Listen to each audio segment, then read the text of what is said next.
Power star तो सच में TRP king निकले भाई। आजकल गाना से ज़्यादा रियलिटी शो कर रहे हैं भाई। आप लोग को पता है कि rise and fall show complete हो चुका है, लेकिन फिर से पवन सिंह न्यूज़ शो में एंट्री मार चुके हैं भाई, जिस शो का नाम है आई पॉप स्टार। हाँ भाई, एमएस प्लेयर पर यह भी शो आ रहा है। इस शो में भी पवन सिंह का धमाकेदार एंट्री हो चुका है भाई।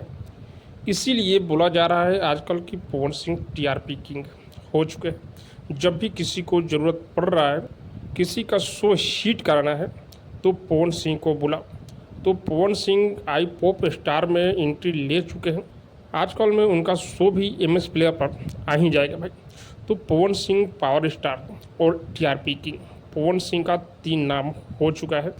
आप लोग भी इस शो को एक बार ज़रूर देखिएगा, क्योंकि पवन सिंह इसमें अलग अंदाज में नज़र आने वाले हैं।